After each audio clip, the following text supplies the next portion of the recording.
Earth Day. Not really saving the climate here, AOC, if you're using all of that jet fuel. Come on. Double standards? Oh, my goodness. AOC and I have a long history. 5 years ago, when I hinted that I would vote for Trump over Bernie Sanders, she tore me apart. And she's always been a raging hypocrite. Remember a couple years ago, she wore this designer-made dress to the Met Gala at the same time that she's masquerading as a woman of the people. She claims to be a Democrat. Imagine Alexandria Ocasio-Cortez trying to dodge tough questions like she's stuck in a TikTok dance challenge, twisting, spinning, ducking only to get ambushed by Lindy Lee swinging rhetorical chairs like it's WWE SmackDown. 1 second it looked like a spoken-word poetry jam. The next it felt like a courtroom brawl. AOC stood there frozen, like she'd forgotten her own script. Lindy Lee didn't just call her out, she delivered a 7-course feast of reality checks, each bite sharper than the last. This wasn't politics.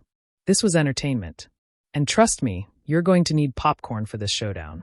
She flies on private jets and is wearing a cap in first class because she doesn't want to be recognized. And then Bernie Sanders, I mean, come on. This is a guy who went to communist Russia and purports to be a man of the people, yet he's using the hard-earned money, this hard-working money of everyday Americans around the country. If you're enjoying this, make sure you hit that subscribe button. It helps more than you realize. Now picture this. Lindy Lee wakes up, downs the strongest coffee known to humankind, and decides today is the day no one gets spared. Unfortunately for AOC, she was target number 1. What followed wasn't some polite disagreement. It wasn't a lighthearted clapback. It was a demolition derby of words, and AOC was the parked car that didn't even see it coming. Sparks flew, reputations burned, and the embarrassment? Let's just say if secondhand cringe could kill, the whole audience would have dropped. I got elected. Republicans have attacked me by saying that I should go back to bartending. But let me tell you, I'm happy to any day of the week because there is nothing wrong with working for a living.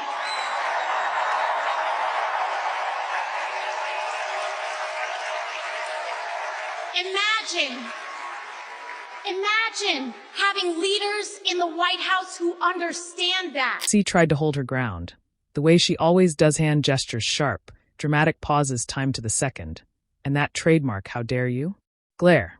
But Lindy Lee wasn't having any of it. She came in like a wrecking ball, and for once, even Miley Cyrus would have taken notes. Every attempt AOC made to defend herself only opened the door for another punchline from Lindy, each one sharper than a samurai blade. By the end, it wasn't a debate. It was a comedy roast wrapped in a masterclass of verbal precision. The way they spent $1 billion. If my donors had known that in advance, they wouldn't have given. This is just ridiculous. And I'm sorry to say that. Well, every time I criticize something, I can just hear, I can just feel the knives being thrown in my back. Now picture this AOC, standing on stage, insisting she's been misunderstood. As if gaslighting an entire audience could somehow erase the mountain of receipts stacked against her like overdue bills. She denied, she dodged, she danced. She spun like she was auditioning for Broadway. Except this wasn't Hamilton. This was humiliation. The harder she tried to wriggle out, the deeper she buried herself. It was like watching someone argue with their own shadow and still manage to lose the fight. It's like a very insular community, but again, at this point in my life, we're not allowed to curse here, right? I don't care. This is just the right thing to do. This reminds me of the PPP program through which Kanye got a few $1 million, and I love Tom Brady, but come on, Tom Brady doesn't need taxpayer money. This is just, can you imagine people giving $25 or $50? And it means so much to them. Lindy Lee didn't just call AOC out, she came armed with everything. The receipts, the screenshots, the contradictions, a full season's worth of plot holes in AOC's political storyline. And then she tore them apart with the precision of a surgeon wired on espresso. It wasn't a debatte, it was a roast session mixed with a forensic investigation. You could almost hear the law and order dun-dun every time Lindy hit her with another fact. The funniest part? AOC tried to act unbothered. That forced calm face, except her eye kept twitching like it was sending out Morse code. She doubled down, denied everything, while Lindy transformed into a human lie detector flashing red with every word. If this were a game show, it wasn't just a slam dunk, it was an alley-oop into a windmill dunk, finished with a three-pointer for style. AOC walked in thinking it was board game night. Instead, she ended up stranded on Survivor. As one of the only people in this body who has lived off of tips, I want to tell you a little bit about the scam of that text, a little bit of the fine print there. The cap on that is $25,000. While you're jacking up taxes on people who make less than $50,000 across the United States, while taking away their SNAP, while taking away their Medicaid, while kicking them off of the ACA and their healthcare extensions. So if you're at home and you're living off tips, you do the math. Lee wasn't just talking, she was teaching a masterclass in verbal takedowns. That rare mix of sarcasm and precision, the kind that doesn't just sting, it lingers. You could practically see AOC mentally updating her some mid-debate, wondering if Trader Joe's was hiring because politics suddenly felt like a very bad career choice. But hey, she tried. She spun, she deflected, she dug deep into her political toolbox only to pull out a rubber chicken instead of a wrench. Every attempt was more desperate than the last, like patching a leaking dam with duct tape only to realize it's just a sticky note. The classic "you're being unfair" routine fell flatter than week-old soda. Lindy didn't blink. She doubled down, delivering rebuttals sharp enough to slice steel. This wasn't mean-spirited, it was surgical. A precise strike at the nonsense. And just like that, AOC stopped being the star of the show. She became the punchline. You would know this better than anyone else, so why don't you tell us what the hell is going on and how we got here? You really can't make this shit up. These sorts of things, these boondoggles, that goes right into the pockets of consultants, by the way. And it's the same group of people. They move from one campaign to the next. It doesn't matter if they win or lose, they're still going to cash that paycheck. And that's why they had like advertising down here in Ruby Red, Florida. The irony here couldn't be thicker. AOC built her brand on fiery speeches and bold declarations, but the second she faced someone just as fiery, just as bold, and infinitely more prepared, she folded faster than a discount lawn chair.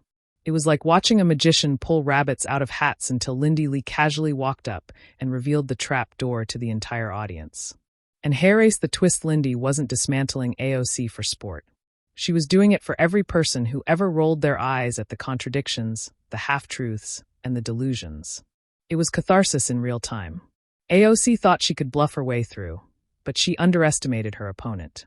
Watching her unravel was like watching a reality TV star realize the cameras are still rolling long after the perfect take. No edits, no filters, no spin, just raw chaos. And Lindy Lee? She wasn't just the opponent. She was the director, the editor, and the audience all at once, savoring every glorious second of the meltdown. Oh, the moment that I knew that I needed to leave was actually around Christmas Eve. When the chair of the party, he's the biggest clown that the Democratic Party has ever, like, honestly, in recent history, I can't think of a more incompetent boob than this man. And if you just look at him, you're about to be an incompetent boob. That's not good. The NC chair rocked. Lindy didn't just clap back, she detonated a verbal nuke and walked away without even glancing at the explosion. AOC, meanwhile, stood in the smoke, insisting none of it counted. Spoiler alert, it all counted. The funniest part was how convinced AOC seemed that she could outlast the storm. She clung to her talking points like someone gripping an umbrella in a hurricane, convinced it would keep her dry. Except the umbrella was inside out, the wind was mocking her, and Lindy Lee was the storm. Every sentence AOC tried to finish was swallowed by thunderclap rebuttals that landed with guided missile precision. Her denials only fueled the flames, until the evidence towered so high it deserved its own zip code. By the end, it felt like Lindy was pulling new receipts out of thin air, each one heavier than the last. Because they don't care if the candidate wins, they're still going to make that dollar. And so they're spending $20 million on some sort of anthropological study of American men. Why don't they actually go out there and meet them? Yeah, talk to them, get to know them, understand. understand. Imagine AOC reaching for a lifeline, only to discover the person on the other end is holding scissors. That was her vibe, hopeless, cornered, desperately trying to pivot. She switched topics mid-sentence, hoping no one would catch on. But Lindy caught every pivot. Every dodge was blocked. Every spin unraveled. It was like trying to hide a marching band behind a curtain, loud, obvious, and impossible to ignore. The comedy came from AOC's sheer confidence while denying reality, like she believed if she said it loud enough, it would stick. Lindy played along for a beat, letting AOC dig deeper, then twisted each denial into a punchline. The irony was delicious. The woman who built her brand on being untouchable was stripped down to contradictions in real time. And in that room, the smartest one wasn't her. Sense from like AOC that he should be impeached is just absurd. Absurd.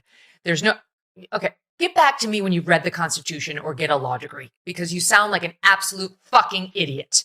There is absolutely no ground to impeach the president. He 100% was within his constitutional authority and his congressionally authorized authority to do what he did on Saturday. Okay, but as for whether it's a good idea, that's a debate we should be having.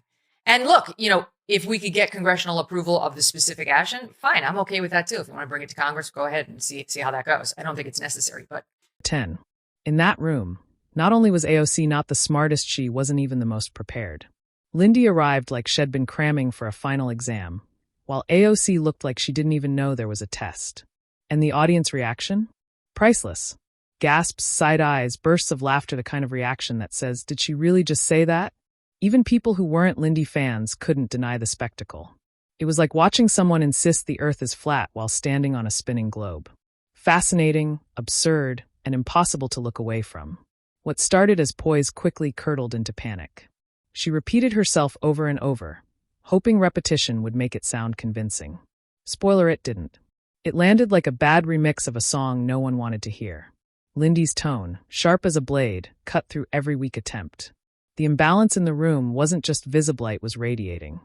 So this is, and just because you care about these issues doesn't make you sexist or racist. I don't think so, and I don't think that the field was going to clear for her. I think that's a false assumption because people understand that this is a fundamentally weak candidate. I'm out of time. Thank you for yours. We'll speak in the new year, okay? Lindy Lee. Thank you so much. And then came the breaking point. That flicker on AOC's face when she realized she couldn't spin it anymore. The split second of, oh no, I'm cooked. Of course, she couldn't admit it. Instead, she tried the oldest fallback, pretending she didn't care. The smirk, the shrug, the fake this doesn't matter vibe. But it did matter. Everyone could see it. The more she acted unbothered, the more obvious it became that she was rattled to her core. Poetic, really the queen of clapbacks, reduced to mumbling excuses. Out of Telling your mom. bounds. And how soon was it after the election? Like A when week or was two. it? When it wasn't at that point, I was just asking questions. It wasn't even. I was like, "What happened to the $2.5 billion we raised? Why did we spend it on Beyonce? Why did we spend 2.5? Why did we spend millions of dollars on Oprah?" Like legitimate questions that needed to be answered. But the amount of hate I got for that was just overwhelming. Under a mountain of receipts. By the time Lindy landed her final point, AOC wasn't just defeated. She was exposed, not scandal exposed, but humiliated exposed. The kind of defeat that lingers.